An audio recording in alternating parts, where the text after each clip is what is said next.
각국의 방역 조치를 저해하지 않는 범위 내에서 과학자, 의사, 기업인 등 필수 인력의 이동을 허용하는 방안을 함께 모색해 나갈 것을 제안합니다.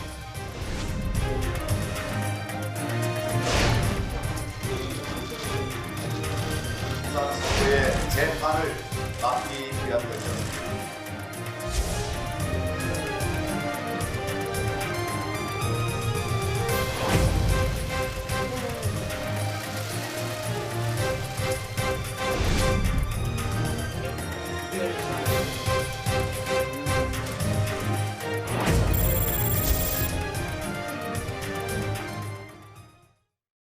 편집 없는 날선 토크의 진술 라이브 썰전 시간입니다. 김영우 의원, 김종배 시사평론가 나와 있습니다. 두 분 어서 오십시오. 네, 어젯밤입니다. 이 코로나19 대응을 위한 G20 특별 화상 정상회의가 열렸는데요. 문 대통령 제안으로 이루어진 이 첫 화상회의였는데 회의 뒤에 채택된 이 코로나19 공동 성명에 문 대통령의 제안이 좀 많이 반영됐다고 합니다. 네, 뭐 고무적이죠. 네. 사실 G20 20명의 정상들이 그렇죠 화상회의를 했다는 것은 희망적이고 고무적이다 네. 이런 생각을 해요. 사실 과거 패스트 그러니까 중세 때 패스트 그 흑사병이죠. 흑사병이나 아니면은 1차 세계 대전 때 있었던 스페인 독감 때는 2천만 명 이상의 그냥 그 인구가 사망을 했지 않습니까? 네. 그런데도 그 상황에서 각국 정상들이 할 수 있었던 일은 아무것도 없었죠.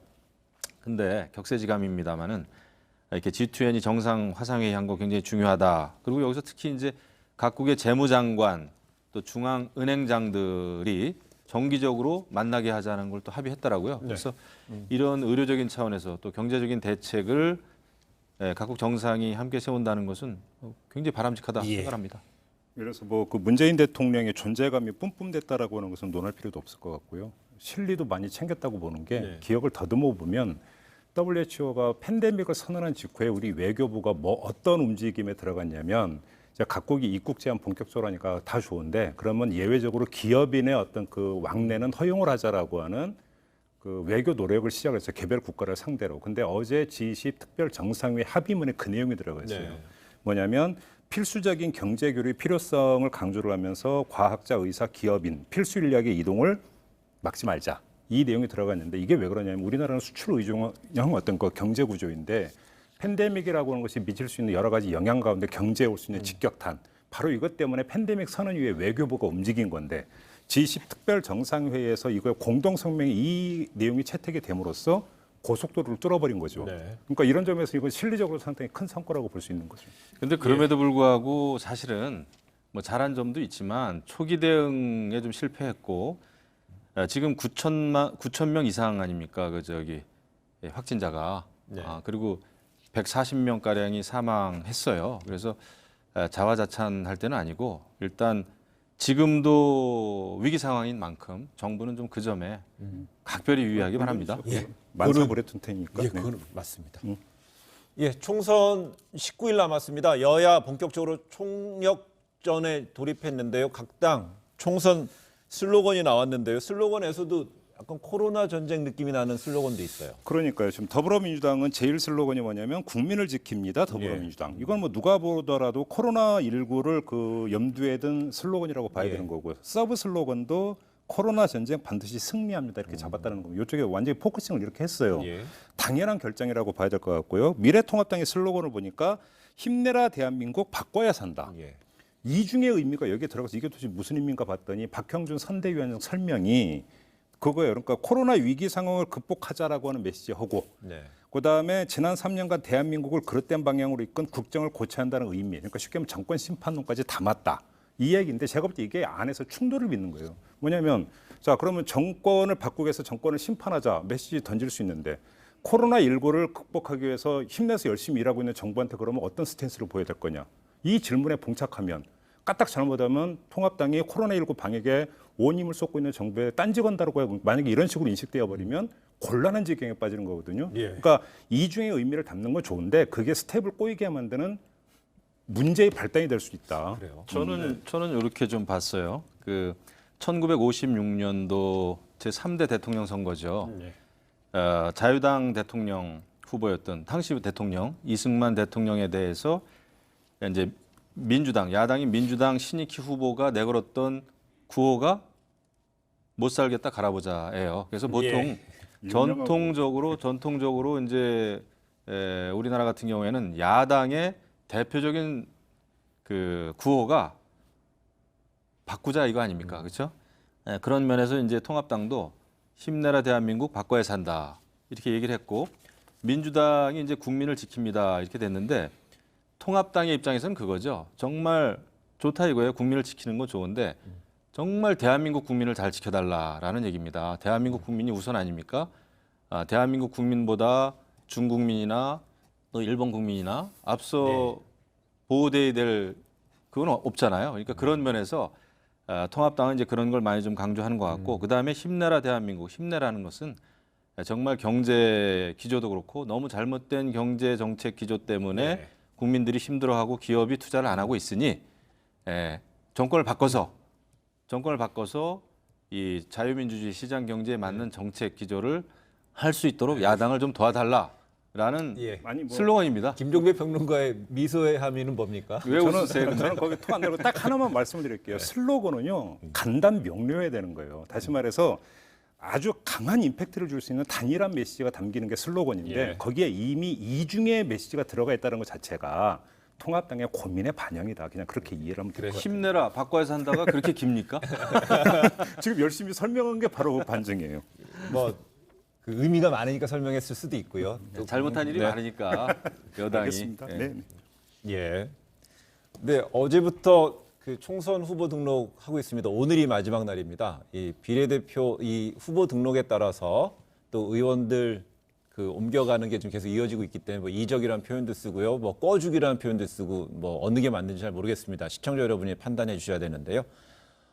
막바지 이적 경쟁 대단히 치열합니다. 뭐 미래통합당은 이러다 20명 돼서 교섭단체 되는 게 아닌가 싶기도 하고요. 벌써 당장 더불어민주당의 더불어시민당에는 벌써 그 정당 투표지에 있어서 정의당보다 앞서게 된 거죠. 그렇습니다. 예. 이게 뭐냐면 이제 그 투표용지 이제 번호 부여하는 이제 그 원칙이 있는데 지역구인 5명이 되느냐 안 되느냐가 중요한데 그 어제까지만 해도 지역구의원 4명에다가 비례 3명이 가기 때문에 더불어시민당이요? 네, 더불어시민당으로 이제 이적해가는 민주당 의원이 5명이 안 채워졌기 때문에 정의당 뒤였는데 왜냐하면 정의당은 직전 대통령 선거 또 득표율이 있기 때문에 근데 여기에 이제 윤일규 의원이 이제 충남 천안병인데 이제 그 이적에 합류를 한다고 하니까 5명을 채운 거예요. 그러니까 정의당 앞번호로 그래서 순서로 하면은 지금 이 시각 현재 스코어를 기준으로 하면 민생당, 미래한국당 다음에 더불어시민당 그 다음이 정의당이다. 아마 이런 순서가 될 것 같아요. 그러니까 이제 총선 때마다 참 겪어보면은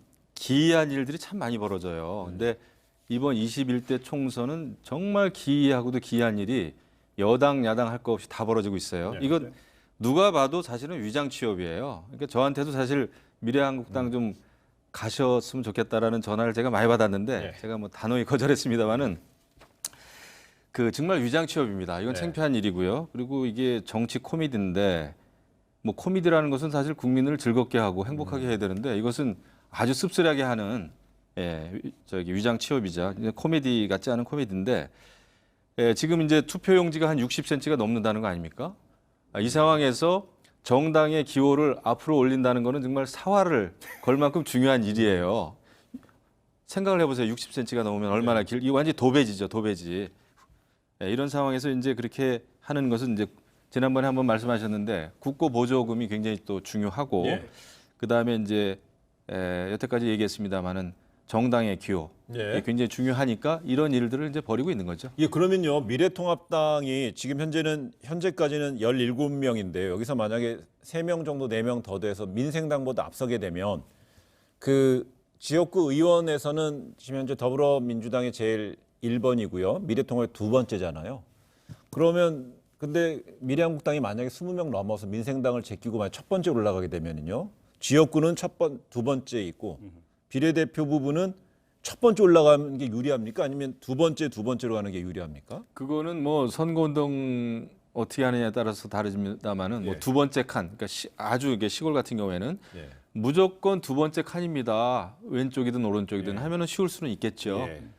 아, 그런데 뭐 글쎄요. 이것은 근데 요즘 같은 경우에는 이제 문맹이 없고 하니까 아, 그거 가지고 유불리 따지기에는 너무 궁색하고요. 네. 조금이라도 정치 잘하는 게 낫죠. 지금 근데 보도를 종합하면 미래통합당에서 2번을 아마 할 것 같은데요. 왜냐하면 선거인데 이거.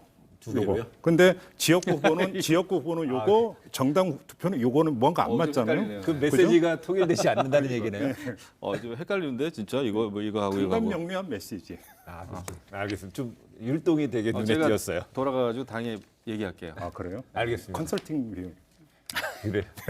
네, 오늘 그래서 이제 비례대표 이 비례정당에 대해서 여론은 어떻게 움직이는지 어제도 저희가 잠시 짚어봤습니다. 오늘 또 새로운 여론조사가 나왔습니다.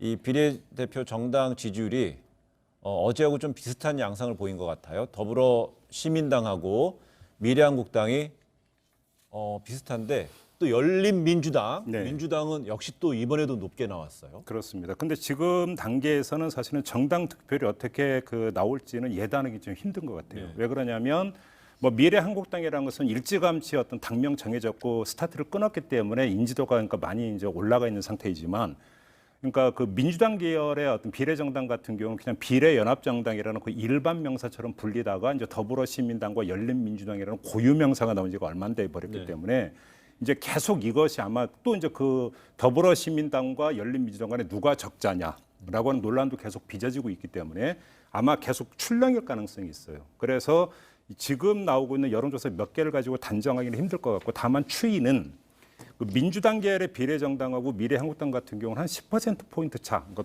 합과 그 미래한국당을 놓고 보면 10%포인트 차 정도의 어떤 추이를 보이면서 이게 이제 그 여론조사 결과가 반영이 되고 있는 추이 정도만 일단 확인할 수가 있을 것 같습니다. 뭐 예. 사실 더불어시민당이나 열린민주당은 적자 없는 그냥 서자들의 경쟁이에요. 어떻게 보면. 그리고 뭐 그렇지 않습니까? 완전히 그리고 예, 제가 아까 이제 그 여론조사 결과 말씀하셨는데 그래도 미래한국당이 24% 이렇게 나왔다는 거를 보면은 더불어시민당은 이제 25%고 네. 차이가 별로 나지 않잖아요. 미래한국당이 이제 야당의 위성 정당임에도 불구하고 그것은 아마 그래도 그 미래통합당 그러니까 보수 통합의 그 결과물이다 이렇게 생각합니다. 그나마 그래도 통합된 그 결실을 좀 보고 있는 것이고 그리고 앞으로 더불어시민당과 열린민주당은 굉장히 경쟁을 하면서 갈등을 빚으면 동반 추락할 수도 있어요. 예. 그 이제 뭐 지금 그 열린민주당의 많은 열린민주당에 대해서 지금 민주당이 굉장히 우려 섞인 목소리를 내고 있지 않습니까? 실질적으로. 그래서 이 더불어민주당에서는 이해찬 대표가 더불어시민당은 원팀, 형제 정당이다 얘기한 것은 결국 열린민주당이 어떤 나름의 여론조사에 드러나는 대로 보면 약진에 대한 경계감을 이런 식으로 드러내는 네, 건가요? 분명히 있는 것 그러니까 같습니다. 더불어시민당 힘을 실어주는 거죠. 그렇죠. 그러니까 열린민주당에서 민주당을 뭔가 참칭하고 있다고 했고 그 다음에 또 민주당을 사칭하고 있다는 표현까지 쓰면서 상당히 날을 세우고 있는 것만은 분명해요. 근데 저것이 그냥 영원히 당기지 않은 정치적 애드립이 아니라 분명히 상당히 어떤 문제의 심각성을 느끼면서 하고 그러니까 날이 선 어떤 발언인 건 거의 분명한 것 같은데 그럼 왜일까 이걸 봐야 될 것 같은데 크게 두 가지로 분석이 될 수 있을 것 같아요. 하나는 그 아무리 정당이라더라도 정당은 사람이 하는 것이기 때문에 일정한 미안함과 부담감이 있는 것 같아요. 무슨 이야기냐면 정말로 열린민주당의 정당 득표율이 올라가서 상대적으로 더불어시민당의 정당 득표율이 떨어지고 그래서 그러니까 더불어시민당 비례 후보 가운데 후순위로 배치되어 있는 민주당 영입 케이스가 대부분이 만약에 떨어져 버린다라고 하는 이런 상황에 대한 부담감이 분명히 작동을 하고 있는 건 사실인 것 같아요. 네. 그럼에도 불구하고 그 저렇게까지 날을 세워야 될 필요가 있을까? 왜냐하면 파이는 결국은 커지는 건데 민주당 계열 정당 전체에서 보면 의석수는 파이는 커지는데 왜 이렇게 날을 세울까를 보면 이런 분석이 또 하나가 성립이 될 수 있을 것 같아요.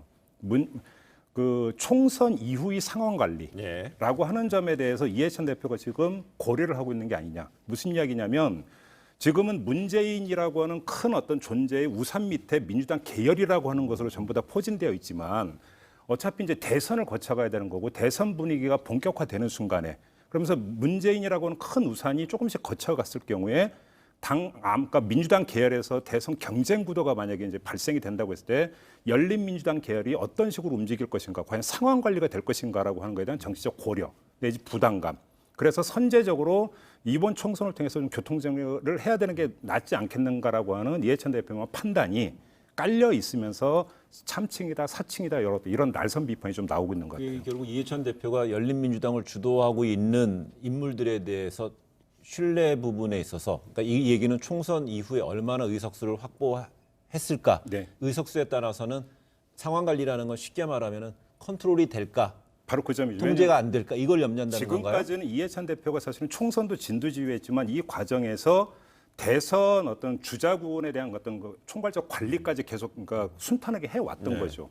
근데 열린민주당이라고 하는 고려하지 않았던 하나의 돌발 변수가 생겼는데 만약에 총선 결과가 어떻게 나오고 그래서 열린민주당 깃발로 나가서 당선됐던 그런 의원들이 어떤 움직임을 보이느냐에 따라서 과연 이것이 민주당이라는 큰 틀 안에서 다시 흡수가 되면서 관리가 될 수 있느냐 안 되느냐. 이게 이제 아마 이해찬 대표가 고려하고 있는 게 아닌가 이렇게 볼 수 있을 것 같아요.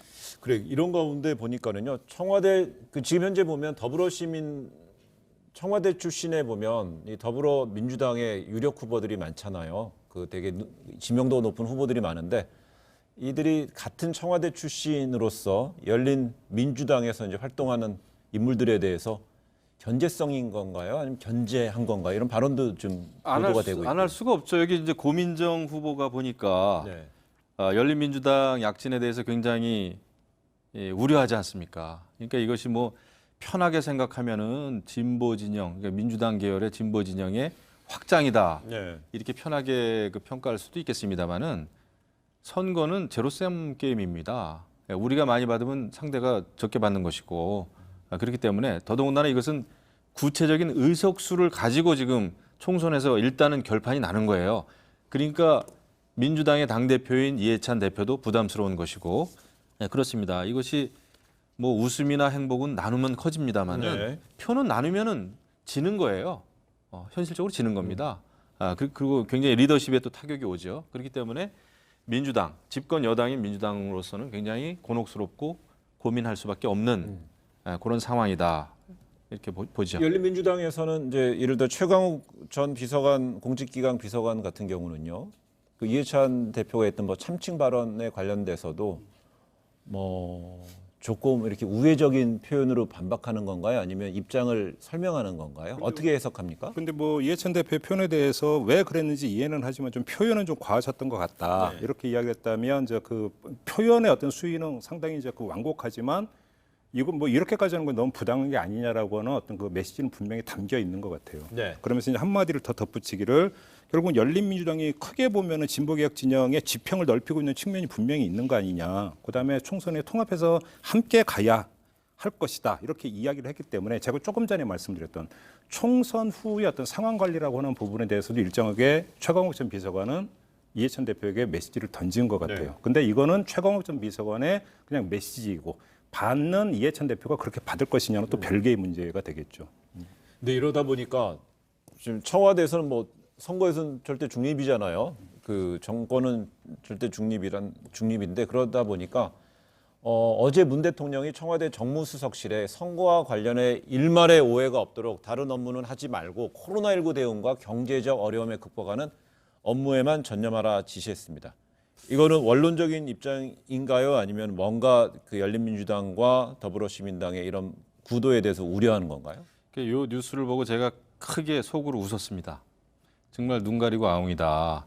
청와대 출신 수십 명을 지금 선거에 내보내놓고 또 수십 명이 또 많은 수가 공천을 받게 하고 나서 지금에 와서 청와대가 선거와 거리를 두겠다. 이거 웃을 일이죠. 그러니까 저는 그 청와대가 물론 원칙적인 상황에서 원칙적으로 정무수석실뿐만 아니라 청와대는 선거 중립을 지켜야 되죠. 그런데 여태까지 청와대 출신들 다 공천받게 해놓고 이제 와서 선거 거리두겠다 하는 것을 어떻게 받아들여야 될지 제가 속으로 많이 웃었습니다. 근데 네. 이거는 맞아요. 그러니까 당연히 이런 거 이야기를 해야 되는 거고요. 또 한 가지는 이걸 어떻게 해석할 수 있냐면 코로나19 대응과 경제적 어려움 극복에 집중을 하면 그게 결국은 어떤 거 선거 결과에 영향을 미쳐요. 이거는 선거 개입이 아니라 선거 결과에 영향을 미치는 거예요. 그러니까 나타나는 게 지금 각종 여론조사에서 문재인 대통령의 국정 수행 지지도가 올라가고 있잖아요. 왜? 정치적 행보를 해서가 아니라 코로나19 대응에 집중하는 모습을 보여서 열심히 일하고 있다라고 하는 모습을 보여주면서 문재인 대통령의 국정 수행 지지도가 올라가고 있으면 그 여파가 어디로 갑니까? 당연히 집권 여당이 더불어민주당으로 가는 것이죠. 그러면서 반대로 그러니까 정권 시판을 주장하는 야당의 어떤 공격의 예봉을 꺾어버리는 것이기 때문에 청와대는 물론 그런 의도가 아니겠지만 결과적으로는 영향을 미치는 거고 그게 정도인 거죠. 고도의 선거 전략이죠. 지금 말씀하신 대로. 그러면 코로나19 대응 안 할 거예요. 당연히 해야 되는 거지. 대응을 해야죠. 대응을 해야 되는데 다 이제 계산이 깔려 있죠. 공천 받을 사람들 미리미리 내보내가지고 공천 받게 하고 나서 지금은 이제 당연히 그 저기 뭐 선거에 거리를 둬야죠. 그래요. 근데 이제 선거는 이제 상대가 있어야 되는 거 아니겠습니까? 이제 더불어 여권의 이제 선거 총선에 임하는 그 어떤 장수들의 진영을 살펴봤다면 이제 야당, 제1야당 등을 이제 살펴보는데 미래통합당이 어제 김종인 전 민주당 비대위 대표를 총괄 선대위원장으로 영입했다는 게 맞는 거죠. 네. 영입했습니다. 근데 이 김종인 전 대표, 이 황교안 대표가 상당히 절박하게 요구했다 이렇게 얘기를 하네요. 그러니까요. 그 뒷얘기 좀. 아니 저기 뭐야 일단 화면만 보더라도 예. 김종인 그 전 대표 자택에 가서 그쵸 황교안 대표 또 박형준 위원장 가가지고 영입이라기보다는 모셔온 거죠. 근데 저는 황교안 대표 입장도 이해가 가는 게 지금 솔직히 말씀드리면은 미래통합당이 돌파구가 좀 없지 않습니까?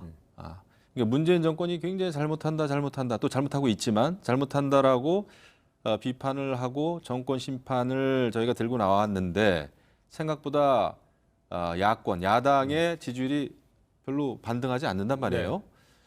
이런 상황에서 황교안 대표는 지푸라기라도 저는 잡는 심정일 거다 생각을 합니다. 그래서 이제 왜냐하면 김종인 전 대표의 특징은 많은 경험이 있고 하기 때문에 또 굉장히 노련하지 않습니까? 네. 저는 사실 김종인 전 대표 영입하는 문제에 대해서 저는 줄기차게 반대를 했었어요. 예. 이 자리에서 여러 번 얘기했어요. 하지만 이제 선대위원장이 됐기 때문에 예. 잘해주기를 바라고 또 잘해주기를 바라는 마음에서 한 가지 덧붙이자면 그분은 좀 이렇게 언론도 알고 정치를 잘 알아요. 노련해요. 그러니까 이번에도 보십시오. 기자가 총선 필승 카드가 뭡니까? 그랬더니 지금 벌써 얘기하면 재미없지 딱 그러더라고요. 근데 이분은 이게 분명히 선거판을 어느 정도 흔들지는 모르겠으나 예. 그러한 어떤 그 안은 가지고 있지 않을까 기대를 합니다. 지금 미래통합당 같은 경우에는 돌파구가 좀 필요해요. 네. 그 역할을 해주길 바라죠. 근데 저는 저번에 딱 하나 이거는 좀 꼭 말씀을 드리고 싶은 게 저번에 아주 독특한 책임지는 태도. 근데 꼭 한 번은 말씀을 드리고 싶은데요. 새누리당 그 비대위원으로 들어갔어요. 그래서 근데 어느 순간에 그 새누리당 정권이 문제가 있다고 하면서 민주당으로 갔어요. 그러면 어떤 새누리당의 어떤 19대 총선 승리의 이력을 담당을 했고 그래서 정권에 뒷받침을 했어요. 근데 문제가 있다면 어떤 일조를 했던 사람으로서 책임을 지는 모습이라고 하는 게 뭐 근신하는 것도 아니고 자숙하는 것도 아니고 조용히 있는 것도 아니고 상대 진영으로 넘어가서 하는 거예요. 그다음에 이번에도 마찬가지예요. 내가 그러니까 20대 총선에서 문재인 정권 탄생에 상당히 큰 역할을 했는데 문재인 정권이 지금 잘못 가고 있어. 그래서 상대 정당으로 또 넘어가서 선대위원장을 한대요. 역시 마찬가지로 그러니까 그러면 자신이 어떤 상당히 큰 역할을 했던 정권이 잘못하고 있다고 쳐요. 본인 주장대로. 그러면 거기에 대해서 자기가 책임을 지는 태도가 상대 정당 넘어가서 공격하는 거예요. 또 아주 독특한 저는 저런 경우를 거의 본 적이 없거든요. 네. 아주 독특하게 책임을 지는 지금 행보를 보이고 있는데 솔직히 연구 대상이라 좀 말씀을 첫 번째 드리고 싶고요. 그런 예. 점에서 본인만의 책임지는 아주 독특한 방식이 있더라. 그다음에 그래요. 두 번째 그러면 어느 정도로까지 김종인 카드가 파괴력이 있을 것인가? 그거는 아마 뭔가 좀 이따 다시 한번 얘기할 기회가 있을 것 같습니다. 그렇다면 이제 파괴력이라는 것은요. 지금 보면 그 1당과 2당 간의 지지를 하시는 분들의 표심이 어느 정도 이제 정리가 되고 있고 대략 여론조사에 따라서 좀 다르지만 부동층이 20%대도 있고요. 뭐 10% 후반대도 있고 어떤 거는 또 뭐 30% 초반도 있고 그래요. 결국 김종인 전 대표가 어떤 걸 내놓는가에 따라서 중도 표심을 심 싸움에서는 중도 표심에서 어느 정도 끌어와야 되는 거 아닌가요? 그렇죠. 그 김종인 전 대표는 제가 작년 11월인가 뭐 조찬 뭐 단독은 아니고요. 네. 저하고 뜻을 비슷하게 하는 의원들하고 이제 조찬 모임하고 하면서 얘기를 많이 나눴는데 문재인 정권 또 문재인 대통령에 대해서 속속들이 아시고 계시더라고요. 네. 많은 경험이 있고 많은 일들이 있었고 그래서 이거 저 문재인 전 대표가 선대위원장을 맡으면 이 판을 죄송합니다. 예. 당도 헷갈리고 이제 사람도 하도 많아가지고 김종인 그 이제 선대위원장 체제에서 여러 가지 던질 게 많이 있을 수가 있겠구나. 네. 그리고 정책적인 마인드는 기본적으로 있는 분이에요. 그거는 제가 믿어 의심치 않는데 그래서 한번 기대해 보시자고요. 안 되면 또 22대 때 또 가실 수도 있어요. 알겠습니다. 한 말씀만 드리고 싶은데요. 김종인 그 선대위원장의 활용 용도가 무엇인지 이미 나온 것 같아요. 며칠 전부터 황교안 대표의 용어가 달라졌어요. 뭐냐면 정권 심판론이 아니라 경제 심판론이라고 하는 용어를 쓰고 있어요. 네. 경제 심판이라는 용어를 쓰고 있는 건데 이게 뭐냐면 어떤 그 김종인 재영입설 이야기가 나오면서 경제 심판이라는 단어로 바뀌어지거든요. 네. 그러니까 결국은 저번 시간에 제가 그런 말씀을 드리지 않았습니까? 뭔가 정권 심판의 어떤 큰 스피커 역할을 할 것이다라고 하는데 초점을 경제에 맞추겠다라는 것인데 이미 두 마디는 나왔어요. 첫째, 돈을 많이 풀어야 된다라는 김종인 선대위원장 이야기가 먼저 나왔고요. 두 번째, 코로나 방역 잘한 게 뭐 정권이 잘했었냐? 국민이 도와줬기 때문이죠. 네. 요 두 마디가 나왔는데 요 얘기를 종합을 해보면은요, 이거는 각을 세울 수 있는 여지가 없어요. 왜 그러냐면 돈을 풀겠다라는 것은 지금 정부가 선제적으로 하고 있기 때문에 돈 더 풀어야 된다는 게 대안이 될 수가 없어요. 그런 점에서 선명성이 확보가 될 수가 없고 코로나19 방역 잘 되고 있는 국민이 도와서든 뭐든지 간에 결국은 정부가 잘못하고 있다라는 이야기는 아니기 때문에 거기서 각도 못 세워요. 알겠습니다. 저는 그런 점에서 한계가 있을 것이다 예. 이렇게 보는 거죠. 저희가 그 1당과 2당의 그 비례정당 얘기를 하면서 저희가 정의당 얘기도 이제 뭐 지속적으로 해오고 있는데요. 지금 민생당 이야기도 좀 봐야 될 것 같습니다. 어제 비례대표 민생당이 그 비례대표의 그 손학규 전 대표입니까? 전 대표죠. 전 대표를 2번에 올렸는데요. 오늘 민생당 공관위가 14번으로 내렸어요. 뒤로 많이 예. 밀리셨네요. 근데 글쎄요, 뭐 손학규 전 대표 입장에서는 같이 정치를 했던 많은 현역 의원 포함해서 정치인들이 당을 떠났고 네. 이제 바른미래당 시절에 그다음에 조직도 붕괴가 됐고 이런 상황에서 뭐가 남아 있을까? 그거 보면 이제 뭐 손학규 전 대표 입장에서는 국회 들어와서 이제 마지막 정치를 한 번 더 하는 걸 목표로 하지 않을까 이런 생각은 좀 해봐요. 그런데 국민들이 봤을 때는 글쎄요, 여기서 뭐 모든 국민이라고 이야기할 수는 없습니다만은 손학규 전 대표가 국회의원 되는 것도 중요하겠지만은 보다 중요한 것은 정치를 잘 마무리해주기를 좀 바라지 않을까 이런 생각이 좀 들어요. 그런 면에서 좀 아쉬움은 있다 생각하고 그리고 이제 민생당뿐만 아니라 이번에 이제 정치 원로들이 많이 그 비례 대표를 받았더라고요. 공천 뭐 2번 받은 분도 있고 그런데 글쎄요, 이게 앞으로 이제 우리 정치가 좀 발전하려면 바른 생각을 가진 나이만 꼭 젊은이 아니고 바른 생각을 가진 젊은 청년들이 많이 정치권에 들어올 수 있는 길을 좀 열어줬으면 하는 게 제 바람이에요. 바로 이낙연 전 총리의 그 표현 한 번만 빌렸으면 참 몹시 민망했다. 그래요. 왜 그러냐면 그 손학규 전 대표가 바른미래당 대표직을 그렇게 고수하면서 고수의 명분으로 내세웠던 게 뭡니까? 청년들의 어떤 정치 진출을 돕기 위해서 이게 명분이었는데 근데 지금 청년 몫으로 가야 되는 앞순번을 자신이 꿰쳐버리면 그걸 도대체 누가 그걸 납득할 수 있겠습니까? 그렇다면 이번에 이제 다시 등장하는 인물이 누군지 한번 보면 좋을 것 같고요. 또 대한민국 의정사에서는요, 또 9번 그 구선 의원이 또 등장할 수 있을 것 같습니다. 이번에 이제 우리공화당 이야기인데요. 어제 우리공화당 비례대표 2번에 또 서청원 의원이 확정이 됐는데 사실상 2번이면 남성이 올라갈 수 있는 최고의 순위 아닙니까? 그렇죠. 사실상이 뭐 1번인데 글쎄요. 이게 뭐 누구의 뜻인지 모르겠으나 이번에 당선되시면 구선이죠. 구선인데 엄청난 선수죠. 근데 우리공화당은 뭐 사실은 그 박근혜 전 대통령을 또 강력하게 지지하는 그런 분들이 이제 모인 정당인데 저는 박근혜 전 대통령한테 물을 기회가 있으면 한번 묻고 싶어요. 이런 어떤 공천 대해서 어떻게 생각하시냐. 대한민국 정치 발전을 위해서도 그렇고 대한민국의 건전한 보수 확장을 위해서도 뭐 한번 묻고 싶습니다. 예. 네, 그 의원님 말씀하니까 저는 이 말씀만 보탤게요. 그러니까 그 8선의 서청원 의원이 다시 2번이 됐다라고 하는 것의 어떤 문제점 이런 건 둘째치고 그러니까 순번 배치의 전제는 뭐냐면 우리 공화당이 봉쇄 조항을 뚫고 정당 득표를 3% 이상을 기록할 거다라는 전제하에서 저게 원내 진출이 되는 거잖아요. 과연 우리 공화당이 3%의 벽을 돌파할 수 있을까? 예. 여기 앞으로 지켜봐야 되는 관전 포인트라고 봐야 예, 됩니다. 그러면요 저희가 조금 전에 이제 지금 역순으로 간다면은 서청원 의원, 손학규 전 대표, 그다음 김종인 전 대표가 얘기했잖아요.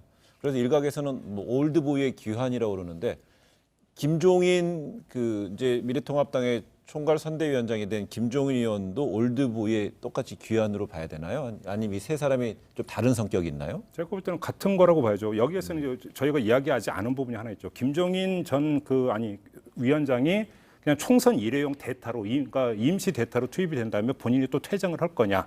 아니면 총선에서 만약에 소기의 성과를 건다면 다시 눌러앉을 것이냐? 이거에 따라서 판단은 달라지겠지만 지금 정가에서 뭐 만약에 조금이라도 성과가 있다면 눌러앉는 거 아니냐라는 지금 그 조심스러운 예견이 나오고 있는데 이대로 실현된다면 그건 명백히 올드보이의 귀환이라고 봐야죠. 근데 여기 그 젊은 저희 같은 정치인들도 반성을 좀 해야 돼요. 이런 올드보이 원로들이 다시 정계에 남아있거나 등장하게 만든 것은 저희 책임이 큽니다. 이 정치는 사실 누가 키워주는 게 아닌데 저희들이 대한민국 정치 발전을 위한 비전을 만들지도 제시하지도 못했어요. 그건 저희가 좀 반성해야 돼요. 그래 오늘 예 알겠습니다. 결국 오늘 김영우 의원의 반성, 젊은 예. 정치인의 반성을 마지막으로 오늘 뉴스원 마지막 하겠습니다. 감사합니다.